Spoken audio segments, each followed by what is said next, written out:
शुरुआत में हमें भी नहीं पता होता है कि क्या हो रहा है बॉडी में, ठीक है। ये ऐसी चीजें हैं ना, ये ऐसी चीजें है, जब तक गद्दी प्राप्त नहीं होती, जब तक देवता वैसी खाया हुआ या नॉर्थ खाया हुआ नहीं होता है, जब तक इस प्रकार की कोई चीजें उसको प्राप्त नहीं होती हैं, ठीक है, तब तक क्या होता है, एक तरीके से ऐसा समझो कि उस पर देव पूर्णतः नहीं होता है, ठीक है। वो कभी भी अलग जगह देगा, कभी भी आ जाएगा, जब ज्यादातर जागरी होती है, किसी भी तीसरे बंदे की भी जागरी होती है ना, तो उससे भी क्या होता है, करंट दौड़ जाता है, क्योंकि उसमें देवताओं का नाम आता है। जागर धर्मदास जी जागर से आवाजें लगाते हैं, जो अनहद नाद स्वर उत्पन्न होता है ना, उसी से देवों का विचलन शुरू हो जाता है, ठीक है। जिसके अंदर वो चीज विराजमान होती है कहीं ना कहीं, तो वो पकड़ लेता है करंट एक तरीके से, ठीक है। जैसे बिजली का एक बटन होता है ना, लाइट ऑन करोगे तो बटन से ऑन करोगे, ठीक है। वैसे ही ये जो जागर परंपराएं होती है ना, ये बटन है, जहां पर बिजली बल्ब लगा हुआ है ना, जैसे ही बटन ऑन किया यानी जागर स्टार्ट हुई, तो जहां जहां बल्ब लगा होगा वो बल्ब ग्लो कर जाएगा। तो यही चीज होती है आज जैसे जिसपे प्रकट होता है ना, अगर वो कहीं पर भी बैठा हो, ठीक है, वो कहीं पर भी अगर उसके कानों में चले गई तो वो वहां पर उसका बल्ब ग्लो हो जाएगा, ठीक है। तो इसमें यही करना चाहिए कि ज्यादातर जो लोगों को जगह जाने से बचना चाहिए। क्यों? क्योंकि इससे देवों की बदनामी होती है, अपमान होता है, गद्दी प्राप्त हुई नहीं होती है, तो इससे और जगह खिलवाड़ी कहने से अपना ही अपमान होता है, देवता का भी अपमान होता है, लोग हंसते अलग है। देवता जो है, चाहे माता है चाहे भैरव बाबा हैं, ये एक प्रचंड शक्ति है, ठीक है। इसको झेल पाना हम आम मनुष्यों की बस की बात नहीं है, ठीक है।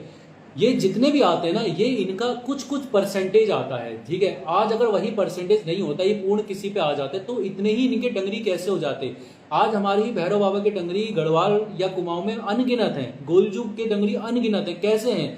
ये सभी में छोटा छोटा छोटा परसेंटेज रूप में या उसका एक शक्ति के पुंज के रूप में उनके अंदर विद्यमान है, ठीक है। उस शक्ति की लौ, उस पुंज की लौ तभी आप बढ़ा सकते हो जब आप उसमें तिल का तेल डालो, ठीक है, घी का दिया जलाओ। घी का दिया, तिल का दिल मतलब ये होता है शुद्धता रखोगे। जितनी शुद्धता रखोगे आप अपने अंतर मन में, उतना वो शक्ति पुंज जागृत होता रहेगा। जितना वो उसकी जो ज्योति है, उसकी जो शक्ति है बढ़ती रहेगी ना, उतना उसका परसेंटेज बढ़ता रहेगा, ठीक है। उसकी लौ बढ़ती रहेगी, और जितनी उसकी लौ बढ़ती रहेगी उसका परसेंटेज बढ़ता रहेगा। लेकिन वो परसेंटेज जो है वो 40% से ऊपर नहीं जा सकता। क्यों? क्योंकि 50% में इंसान को लकवा मार जाता है और 100% में इंसान खत्म हो जाता है। वो आत्मा ही परमेश्वर की आत्मा बन जाती है। कहते हैं कि आत्मा और परमात्मा का मिलन जब हो जाता है ना, तो इंसान स्वर्गवास हो जाता है, उसको मतलब भगवान की प्राप्ति हो जाती। तो जिसको भगवान की प्राप्ति हो गई तो वो इंसान इस मृत्यु लोक में उसका कोई काम नहीं रहता है, ठीक है। तो कभी भी कोई भी देवता, ठीक है, वो पूर्ण तरीके से यहाँ पर नहीं आता है। ये हमारे उत्तराखंड में तंत्रोक्त विद्या है, तंत्रोक्त विद्या है, जो तंत्र के माध्यम से एक दूसरे के आवेश के अनुसार घुसाई जाती है एक दूसरे के शरीर में। और ऐसे ही हंक जो कटता है, हंक जो कटता है, जो बकरा कटता है, वो भी यही है। वो देखिए किसी का गलत तरीके से किया हुआ एक बादल, ठीक है, जो हंक होता है ना, बादल है, वो बादल बकरे के वहां घुसाया जाता है, वो बकरे में घुसाया जाता है।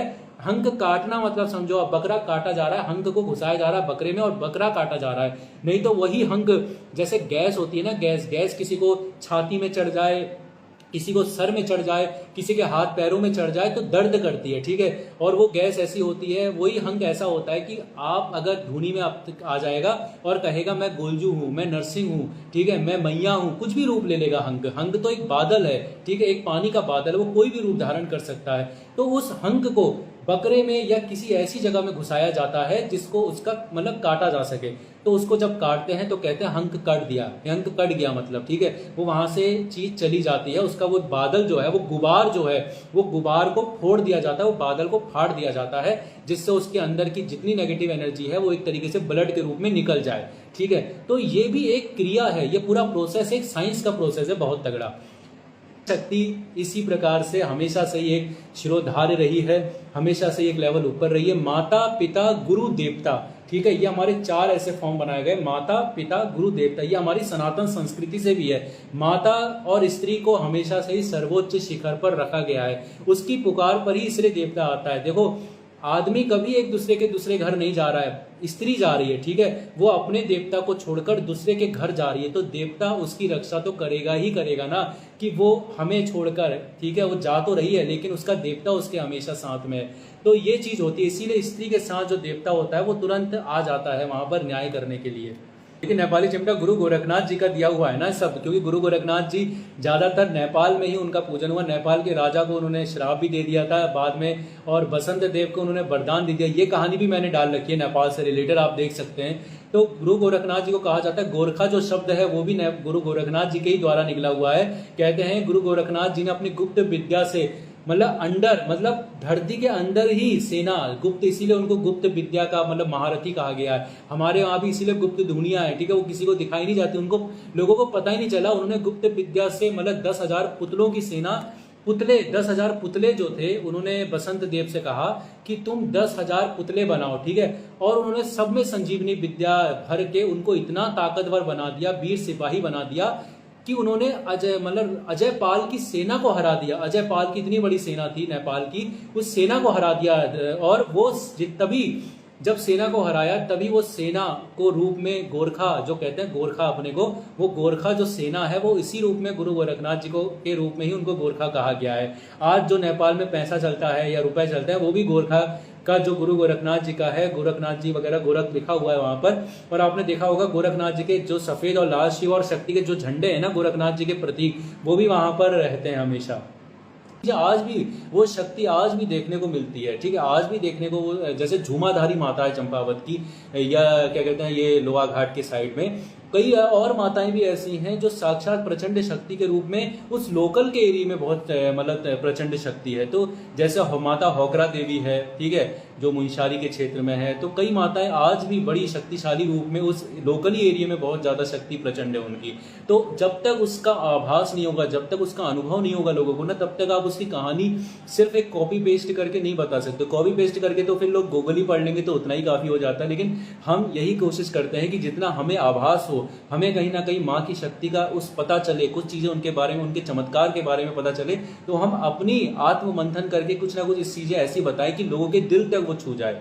कृष्ण ने उनको वरदान दिया, कृष्ण अवतारी कहा गया। आज अगर जो गोलजू को नहीं मानते हैं ना, तो कल के दिन उनके जो पूर्वज, जो पितृ जिनके साथ न्याय नहीं हुआ है ना, वो कहेंगे कि तुम मेरे का न्याय करो। तो न्याय कौन करेगा? उस समय न्याय की जब बात आती है ना, तो गोलू देवता को ही याद किया जाता है, बाला गोरिया को याद किया जाता है। हो सकता है जिन्होंने उस समय याद नहीं किया, हो सकता है सब अच्छा चल रहा हो, लेकिन उन पितरों के साथ जब दिक्कतें हुई, उन पितरों को भी मतलब जमीनी विवाद हुआ, कई विवाद हुए, कई न्याय नहीं मिल पाए उनको, तब आज लोग गोलजू को हर जगह जगह पर ले जा रहे हैं। गोलजू सच में बड़े साक्षात न्यायकारी हैं, 4 न्याय करने वाले देवता हैं हमारे उत्तराखंड में। इसीलिए आज उनकी हर जगह पे पहल है, हर जगह पे उनकी पहुंच है, जगह जगह पे लोग उनको पूज रहे हैं। आज रुद्रपुर, किच्छा, हल्द्वानी से लेके कहां कहां देश विदेश में भी लोग उनको पूज रहे हैं। पंच क्यों करा जाता था? क्योंकि अगर देखो कोई भी चीजें होती थी ना, फैसला होना होता था ना, 3 का परिणाम सबसे ऊपर माना जाता था, ठीक है।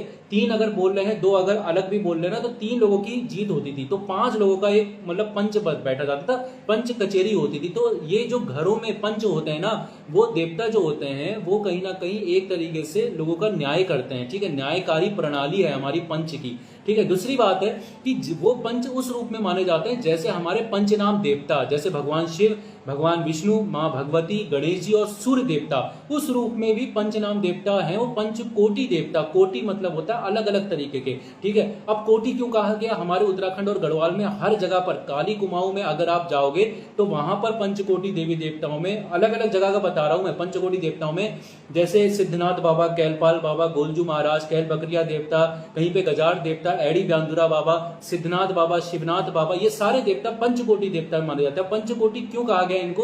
क्योंकि जगह जगह का, देखो चंपावत का गुमदेश की तरफ जाओगे हो सकता है पंचकोटि अलग अलग है, लोहा घाट जाओगे पंचकोटि अलग हो सकते हैं, ठीक है। वो देवता हैं वही सब, लेकिन पंच अलग अलग हैं जगह जगह के। जैसे अगर वकील हाईकोर्ट वाला, कोई अगर उत्तराखंड का हाईकोर्ट वाला वकील है तो वो जा यूपी भी सकता है अपना एक केस लड़ने, ठीक है, कहा वो भी वकील ही जाएगा। वैसे ही पंचकोटि, पंचनाम देवता, देवता सब वही हैं, लेकिन जगह जगह के अलग है। पाली पछाऊ में जो पंचकोटि बैठते हैं, मतलब ये अल्मोड़ा के, बागेश्वर, चौखुटिया या द्वाराहाट के क्षेत्र में, वहां पर बैठते हैं गोलू देवता, नरसिंह देवता, मैया में गढ़ देवी माता, अनियारी माता, उजियारी माता भी हो सकती है, भगवती भी हो सकती है, ठीक है। और चौथे नंबर पे आपके कलुआ देवता, 5वें नंबर पे आते हैं आपके लकुड़िया बीट। तो ये पंच अलग अलग जगह के अलग अलग है, इसीलिए इनको कहीं पर पंच नाम कहा गया है, कहीं पर पंचकोटि कहा गया है, क्योंकि अलग अलग प्रकार के अलग अलग देवता जगह जगह पर स्थापित हैं।